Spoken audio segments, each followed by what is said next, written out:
Terima kasih untuk Bu Ruby ya yang sudah berkenan untuk membuka acara webinar pada hari ini di sesi yang keempat, sesi terakhir. Tentunya ini adalah sesi yang sangat banyak hambatan, banyak halangan. Kenapa? Karena di sesi ini tentunya ada banyak hal yang harus menjadi tantangan anak-anak semuanya. Kenapa? Yang pertama mungkin ngantuk, yang kedua mungkin bosan, yang ketiga capek, yang keempat lapar, yang kelima ada banyak lagi. Apalagi ditambah lagi dengan awal sesi sebelumnya adalah dengan Koverdi, yang kedua dengan berikutnya dengan Pak Suratman. Waduh, bosan ini dengan Pak Suratman. Ya ketemu lagi ya. Lagi ini yang kelas 9. Banyak sekali ya yang merasa bosan. Oke, anak-anak kami semuanya, hari ini Pak Suratman akan mencoba untuk memberikan sharing Dharma bersama di kegiatan webinar ini. Sebelumnya, mari kita sama-sama mengagunkan guru ngagujuan kita dengan sebuah salam Buddhis, yaitu salam dalam Dharma, Namo Sang Hyang Adi Budaya, Namo Buddhaya. Baik, anak-anak semuanya, saya hanya sampai jam 15 ya. Betul ya, Bu Ruby ya? Jam 15, sungguh sangat waktu yang sangat sempit untuk membaparkan materi yang cukup panjang, ya, cukup lumayan, tapi ya Pak Sarman akan usahakan untuk semaksimal mungkin ya. Dan harapan Pak Sarman tentunya nanti kalian bisa memahami apa yang Pak Sarman sampaikan. Sebentar Pak Sarman akan share screen ya.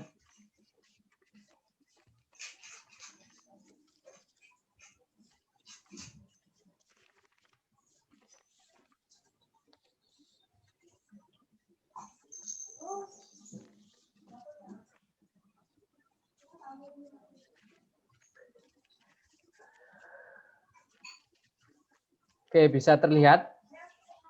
Sudah bisa terlihat ya? Apakah sudah bisa terlihat, Nak? Bisa, Pak. Terlihat, Pak. Hari ini kita akan belajar tentang perlindungan dalam agama Buddha. Bagaimana itu perlindungan? Ya, kegiatan ini tujuannya adalah memahami sada ya, atau keyakinan kita terhadap agama Buddha. Bagi anak-anak yang sudah memiliki sada yang kuat, ya, keyakinan yang kuat terhadap Triratna, karena sudah dari TK belajar agama Buddha sampai saat ini yang kelas 12, tentunya nanti akan semakin punya tekad, punya keyakinan sada yang lebih baik lagi. Anak-anak yang berasal dari sekolah luar, misalnya SMP SD-nya luar, bukan sekolah Bodhidharma, SMP-nya bukan dari sekolah Bodhidharma, belum paham tentang ajaran agama Buddha, dengan mengikuti kegiatan ini, ya, sekiranya kita akan menjadi seorang umat Buddha yang mengerti tentang Dharma, memahami Dharma sedikitnya. Dengan memahami Dharma, mengerti Dharma, akan memiliki keyakinan sadar terhadap Triratna. Dengan memiliki keyakinan terhadap Triratna, nantinya kedepannya kita akan tetap berlindung pada Buddha, Dharma, dan Sang, atau tetap menjadi umat Buddhis, bukan menjadi umat yang yakin terhadap keyakinan yang lain, tetapi hanya satu, keyakinan pada Buddha, Dharma. Ini harapannya ke depan. Anak-anak kami semuanya, perlindungan dalam agama Buddha. Ya. Kalau kita tahu apa itu berlindung, tentunya kita akan paham. Ya. Kemudian kepada siapa berlindung? Apa itu berlindung? Karena kita ketahui bahwa berlindung kadang-kadang ada yang berlindung. Ada yang tahu nggak berlindung? Apa berlindung itu? Hah? Ada yang tahu berlindung itu apa? Wesley Roger. Berlindung itu apa? Ayo bersuara. Stefani ya ini ya. Stefani. Silakan. Berlindung itu apa? Ada yang tahu? Nggak tahu, Pak. Ya. Kepada siapa berlindungan yang aman itu? Kepada siapa berlindung yang aman? Ini harus kita pahami dulu. Bahasanya kita harus memiliki perlindungan yang kuat. Kita harus berlindung pada yang tepat. Karena ada perlindungan yang tidak tepat, perlindungan yang tidak baik, perlindungan yang tidak benar, atau tidak aman. Nah, ini maka kita akan belajar sama-sama bagaimana kita bisa berlindung sesuai dengan apa yang benar dan apa yang tepat tentunya. Yang kemudian menjadikan diri kita menjadi seorang yang berlindung pada suatu yang aman. Nah, dalam konsep agama Buddha, perlindungan itu dinyatakan dalam sebuah parita. Anak-anak sudah paham semuanya, sudah di luar kepala tentunya. Khususnya yang dari sekolah Bodhidharma sudah hafal semuanya. Nah, Pak Sarman ingin coba anak kami yang bukan dari sekolah Bodhidharma kelas 10 tentunya, yang Pak Sarman nggak paham ini. Kelas 10, mana kelas 10? Kelas 10 kalau William, Pak Sarman udah hafal kalau William. Kelas 10 ini yang lain, coba Pak Sarman cari. Ada Grace, Pak Man. Grace ya? Ya. Grace, oke, boleh bersuara Grace. Grace, mana Grace? Boleh hidupkan mic-nya. Halo Grace. Grace kelas 10 ya, Lose ya? Ya, Pak Man. Oke, Grace. Dulu udah pernah mengenal agama Buddha, belajar agama Buddha? Sudah pernah, Pak. Sudah? Ya. Oke, sudah. Nah, saya yakin kalau sudah tahu tentang perlindungan agama Buddha, maka ini coba minta tolong, Pak Sarman tolong Grace untuk bisa membacakan parita ini. Coba, bacakan parita Tisarana biar teman-temannya tahu. Bisa terlihat kan? Bisa, Pak. Oke.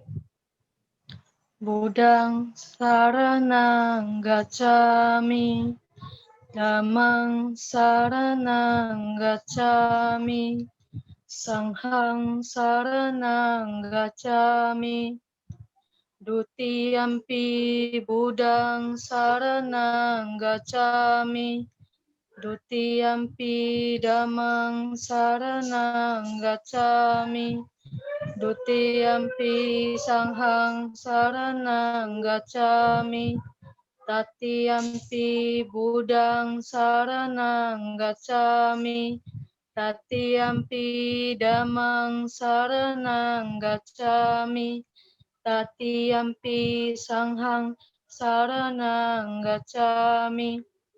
Oke, terima kasih Grace ya sudah berkesempatan untuk berbuat baik ya, mengumandangkan parita Tisarana.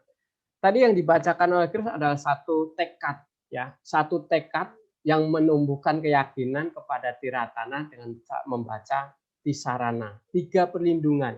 Ini yang dianjurkan oleh Sang Buddha, bahwa yang pertama adalah Budang Sarana Gajami. Aku berlindung pada Buddha, aku berlindung pada Dharma, aku berlindung pada Sangha. Untuk kedua kalinya, Dutiyampi, Budang Saranang Gajami. Ya.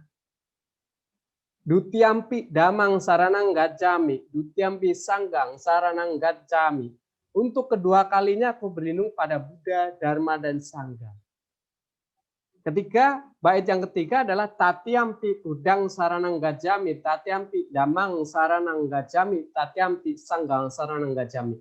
Untuk ketiga kalinya aku berlindung kepada Buddha, Dharma, dan Sangha. Inilah 3 perlindungan yang dianjurkan oleh Sang Buddha, ya guru jujuran kita, bahwa 3 perlindungan inilah yang dianjurkan, bukan perlindung pada yang lain, hanya kepada Buddha, Dharma, dan Sangha.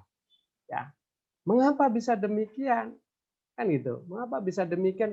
Kenapa Buddha menganjurkan hanya berlindung pada Buddha, Dharma, dan Sangha? Ya, nah ini, mengapa berlindung pada Buddha, Dharma, dan Sangha, bukan perlindungan yang lain? Ya. Kenapa nggak berlindung pada pohon? Kenapa nggak berlindung pada gunung? Kenapa nggak berlindung di hutan, di gua? Karena perlindungan itu tidaklah perlindungan yang aman. Ya, Buddha menganjurkan berlindung pada Buddha, Dhamma, dan Sangha agar menjadi aman. Apa itu Buddha, Dhamma, dan Sangha? Kita akan bahas secara bersama-sama. Nah ini, ya. Perlindungan yaitu sarana dalam bahasa Pali, tempat di mana seorang menghindari dari bahaya, ya, menghindar dari bahaya, bernaung pada hal yang aman.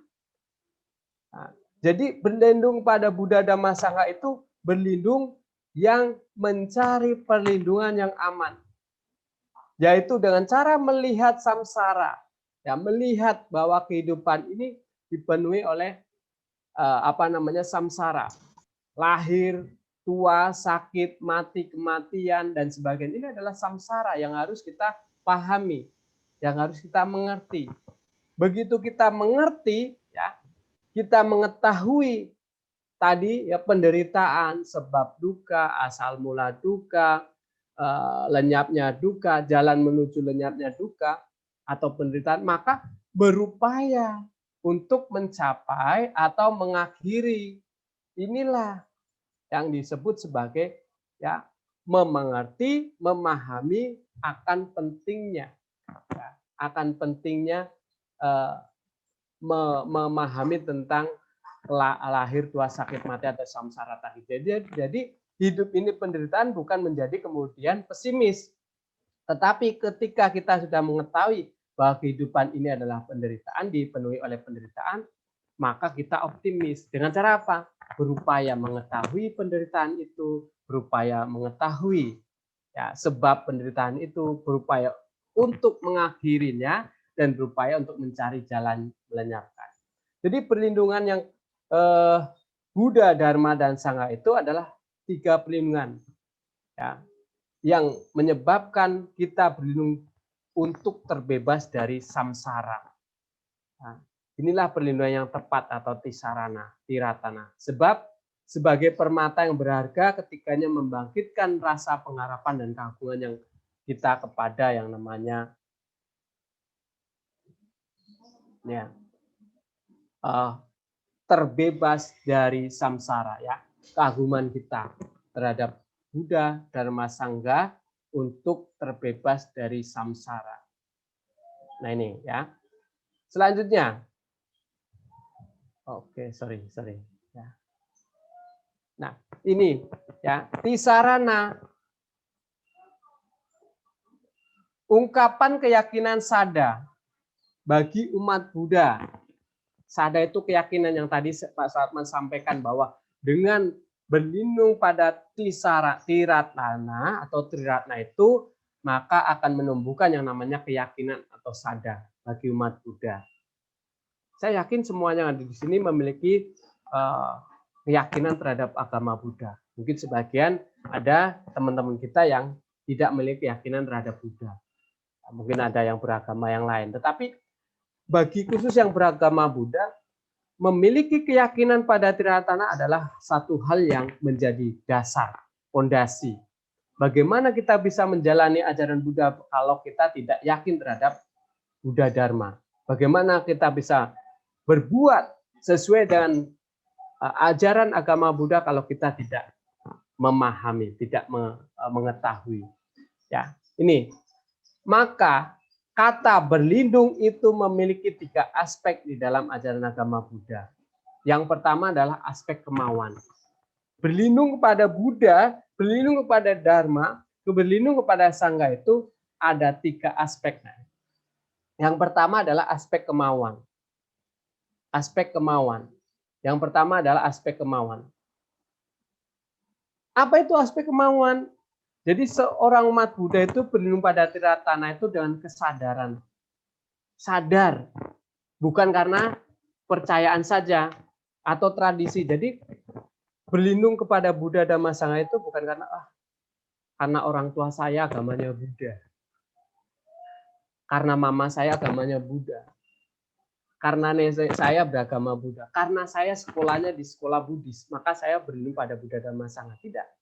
Tetapi ketika mengetahui saya memang lahir dari keluarga Buddhis, papa mama saya Buddha, atau sebaliknya hanya papa saja yang Buddha, atau sebaliknya hanya mama saja yang Buddha. Tapi ketika saya mengetahui saya beragama Buddha, maka munculkan kemauan, kesadaran itu untuk berlindung pada tiratana. Ini harus yang pertama, ada kemauan. Kalau kalian tidak ada kemauan, ya tidak akan pernah yang namanya memiliki sadar atau keyakinan. Datang ke wihara ya malas-malesan, membaca parita ya malas-malesan, karena saya nggak mau. Saya lebih suka berlindung kepada yang lain, bukan kepada Buddha Dhamma Sangha. Karena dipaksa oleh mama saya, maka saya berlindungnya ogah-ogahan. Ini berarti tidak ada aspek kemauan. Kalau ini yang terjadi, apa yang akan terjadi, Pak? Ya tidak akan mendapatkan manfaat yang besar bagi kita. Ini aspek kemauan, ya, mau sadar, ya, bahwa saya berlindung pada Buddha Dhamma Sangha, ya.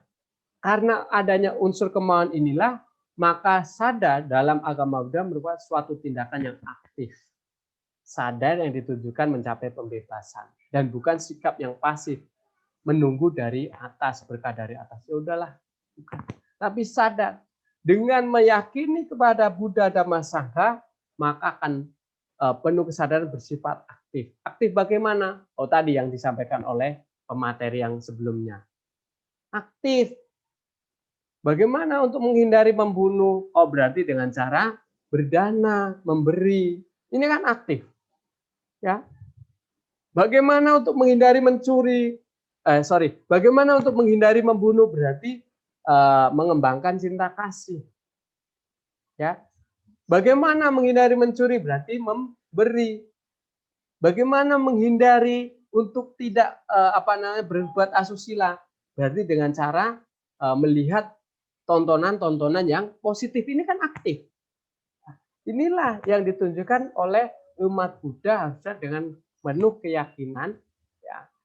Karena dengan keyakinan tersebut karena adanya aspek kemauan dari dalam diri kita sendiri. Bukan menunggu, bukan pasrah. Ya sudahlah, saya lahir dari keluarga yang tidak mampu, pasrah saja. Ya sudahlah, saya tidak bisa apa-apa. Memang dari kecil nggak bisa mengerjakan matematika. Mama saya selalu bilang demikian. Ini pasrah. Tetapi dalam Buddhisme tidak demikian. Ya, tidak demikian. Harus ada kemauan. Demikian juga dengan berlindung. Ya, yang kedua adalah aspek pengertian. Mengerti akan perlunya perlindungan. Tahu. Ya, karena memberi harapan dan menjadi tujuan bagi semua makhluk di alam samsara ini. Ya, dan pengertian akan adanya hakikat perlindungan. Jadi mengerti. Setelah yang pertama mengetahui, yang kedua adalah mengerti. Mengerti, tahu. Berlindung pada Buddha, berlindung pada Dharma, berlindung pada Sangha, pada Sangha itu bagaimana caranya? Ya, mengerti, memahami, ya, sehingga tidak salah. Berlindung pada Buddha dan Sangha, baca parita terus.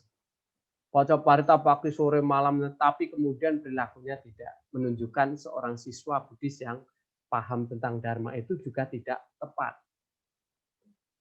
Sering membaca parita pagi, sore, siang, malam, sekolah minggu rajin, kemudian mengembangkan, mempraktekkan perbuatan baik dalam kehidupan sehari-hari, inilah yang disebut sebagai paham, mengerti tentang Buddha Dharma. Jempol 2. Ya, maka siswa Buddha, terutama anak-anak sekolah Bodhidharma ini, ya, selain memahami tentang parita, hafal parita, sering ke sekolah minggu, rajin sekolah minggu dan sebagainya, yang terpenting adalah yang harus dilakukan adalah perilaku atau tindak tanduk ucapan kita, ya, yang baik melalui pikiran, ucapan dan perbuatan kita yang didasari atas kebaikan atau kebenaran. Ini yang harus kalian pahami. Yang ketiga adalah aspek perasaan, ya. Aspek perasaan itu berlandaskan pada aspek pengertian dan mengandung unsur keyakinan, ya, pengabdian dan cinta kasih. Pengertian akan adanya perlu memberikan keyakinan yang kokoh dalam diri sendiri serta menghasilkan ketenangan dan kekuatan ini. Begitu tadi sudah ya. Yang pertama kemauan, ada kemauan untuk berlindung pada Buddha Dhamma Sangha, tidak ada paksaan. Yang kedua itu mengerti. Yang ketiga itu ada perasaan. Setelah saya membaca parita, saya itu perasaan saya tenang, Pak. Setelah saya mempraktekkan cinta kasih, saya itu tenang batinnya. Setelah saya tidak berucap kasar, setelah saya tidak berasusila, setelah saya tidak mencuri dengan berbuat berdana, setelah saya melakukan perhatian murni, melakukan meditasi, saya akan menjadi tenang, Pak. Ini perasaan yang muncul, maka tiga-tiganya ini harus kita lakukan. Kalau sudah ada kemauan, yang kedua ada mengerti, yang ketiga itu merasakan. Ini aspek berlindung pada Buddha, Dhamma, dan Sanghana. Ya, kalau ingin hidupnya ingin tenang, berarti mempraktekkan. Perasaannya bahagia, mempraktekkan sila. Ini ya, mempraktekkan sila dalam kehidupan sehari-hari menjadi dasar daripada kita sebagai umat Buddha. Ya.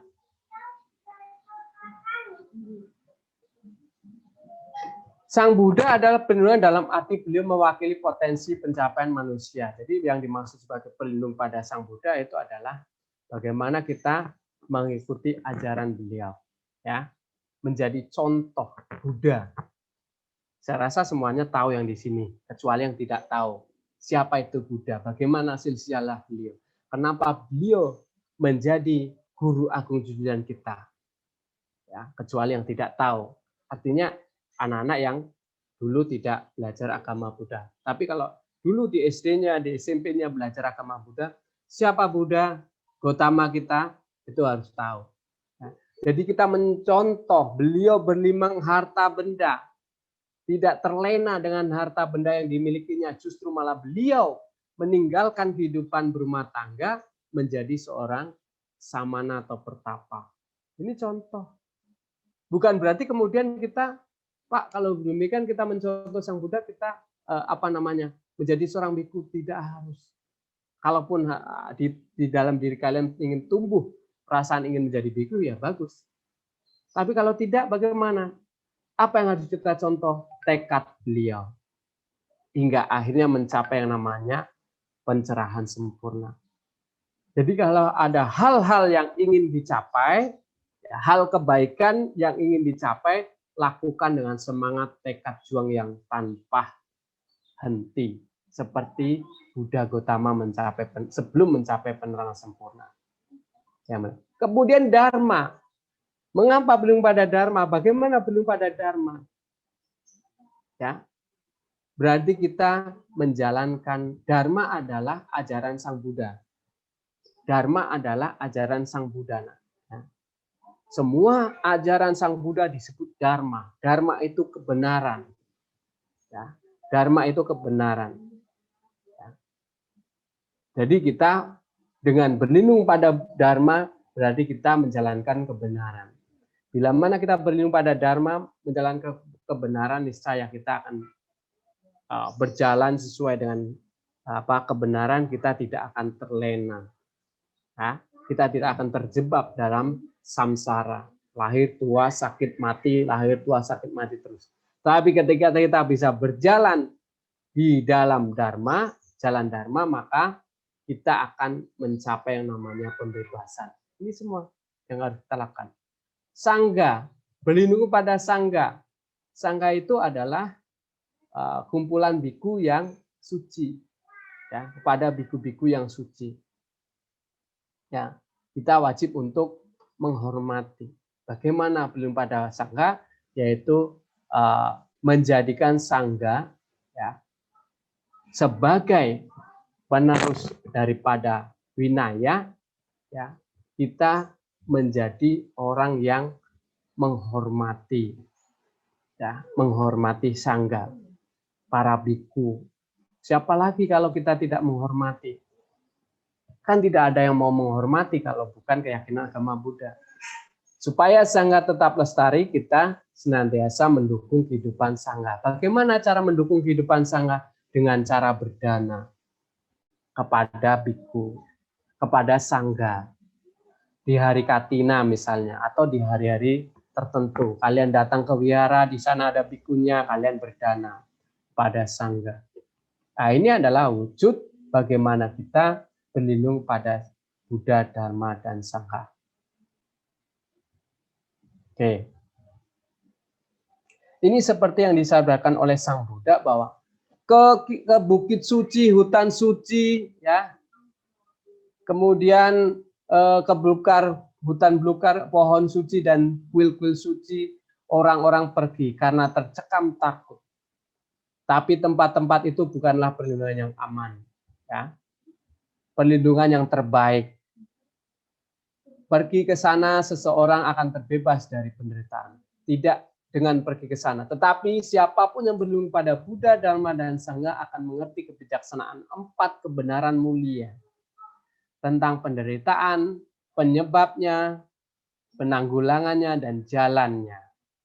8 jalan berusut 8, menuntun untuk mengatasi, dan inilah perlindungan yang aman, perlindungan yang terbaik. Dengan berlindung di sini seseorang akan terbebas dari semua penderitaan. Jadi inilah yang ditujukan oleh Sang Buddha, ya. Berlindung pada Buddha, Dhamma, dan Sangha itu mengerti secara bijaksana 4 kebenaran mulia. Adanya penderitaan, sebab penderitaan, terbebasnya penderitaan, kemudian jalan menuju bebasnya penderitaan. Nah, ini nak. Jadi yang dimaksud begitu, ya. Mengerti, ya, secara bijaksana 4 kebenaran mulia, yaitu penderitaan, sebab penderitaan, jalan menuju lenyapnya penderitaan, dan yang keempat adalah jalan menuju lenyapnya penderitaan. Memahami, mengerti dengan bijaksana tentang 4 ini, itu sudah disebut sebagai berlindung pada Buddha, Dharma, dan Sangha.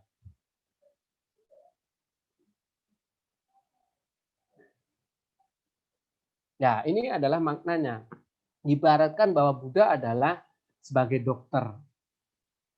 Dokter, ya, sebagai dokter.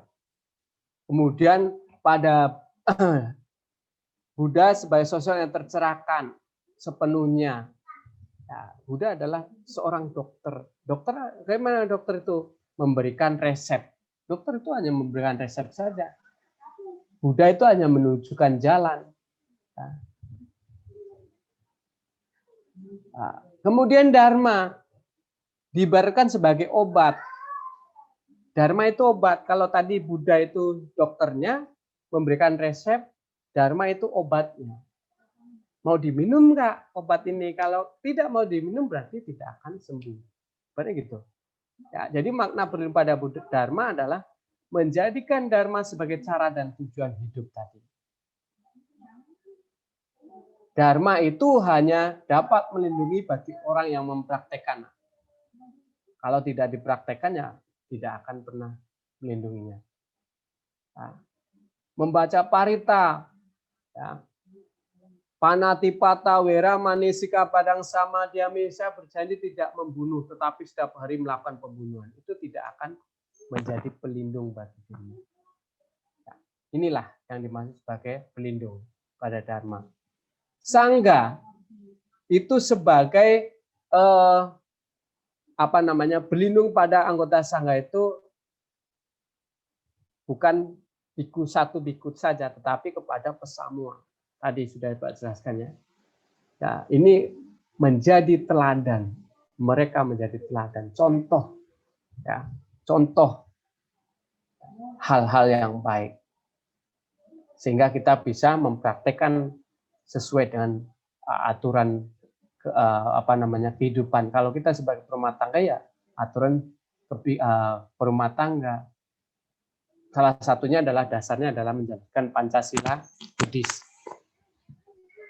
Nah, kita yang terakhir, manfaatnya apa? Tadi kita sudah berlindung pada tiratana, ya, tadi yang sudah dijelaskan apa manfaatnya, kan gitu. Ada nggak manfaatnya? Yang pertama adalah memiliki cara berpikir dan berperilaku yang lebih baik. Berpikir dan berperilaku lebih baik. Yang kedua, terhindar dari jatuh ke alam yang lebih rendah di kehidupan yang mendatang. Yang ketiga, merealisasi pencerahan atau kebahagiaan tertinggi nibbana. Kita bahas yang pertama. Memiliki cara pikir dan perilaku yang lebih baik. Kalau orang itu tidak pernah berilmu pada Triratna, tidak memahami dharma, tidak mengerti tentang realita kehidupan. Contohnya misalnya duka. Kehidupan ini duka. Berpisah dengan orang yang dicintai itu duka, penderitaan. Misalnya yang ada orang-orang yang ini kasus berpisah pacaran misalnya. Pacaran kemudian diputus. Karena tidak mengetahui tentang dharma, maka kemudian begitu diputus, bunuh diri, minum baygon, gantung diri. Ini kenapa bisa demikian? Karena tidak paham tentang tidak mengerti tentang 4 kebenaran mulia. Jadi berperilaku dan berpikirnya tidak baik. Tetapi kalau siswa Buddha yang mengerti tentang 4 kebenaran mulia ini, begitu misalnya suatu saat berpisah dengan orang yang dicintai, itu tidak akan menderita berlarut-larut. Tidak akan bunuh diri. Ini. Yang kedua, terhindar dari kejatuhan lahir di alam yang lebih rendah. Alam yang lebih rendah dari alam manusia itu ada 4, nak. Namanya alam apa ya? Apa ya bumi? 4 apa ya bumi? Alam asura, alam setan atau hantu, alam binatang dan alam neraka. Yang pertama, alam di bawah alam manusia itu adalah alam asura, alam hantu atau peta, alam binatang, dan alam neraka. Inilah 4 alam, 4 alam yang lebih rendah. Bila mana kita tidak berlindung pada Buddha Dhamma Sangha, maka bisa terlahir di 4 alam ini. Tidak mempraktekkan dharma bisa terlahir di 4 alam ini. 4 alam ini inilah yang akan menyebabkan kelahiran di alam menderita. Lahir di alam menderita. Dan yang ketiga adalah dapat merealisasi nibbana, kebebasan tertinggi, bukan surga. Surga itu masih belum kekal. Surga itu masih bisa terlahir kembali. Kalau sudah terbebas dari lingkaran kelahiran kembali, terbebas dari lahir tua sakit mati, itu capaian tertinggi nibbana. Jadi nibbana adalah tujuan akhir umat Buddha, bukan surga. Kenapa surga itu belum akhir? Karena Buddha menganalisis bahwa surga itu adalah ketika makhluk yang lahir di alam surga itu masih bisa lagi lahir di alam yang lebih rendah. Tetapi kalau makhluk itu sudah mencapai nibbana, tidak ada kelahiran kembali. Ini sehingga tujuan akhir umat Buddha adalah nibbana. Nibbana itu bukan alam. Nibbana adalah capaian. Oke. Jadi itu karena sudah sampai sata bhavantu sukhita, semoga semua makhluk berbahagia. Tepat jam 3 kurang ya. Jam 3 lebih ya. Nah, oke. Demikian bisa saya sampaikan, saya kembalikan kepada Bu Rubiah.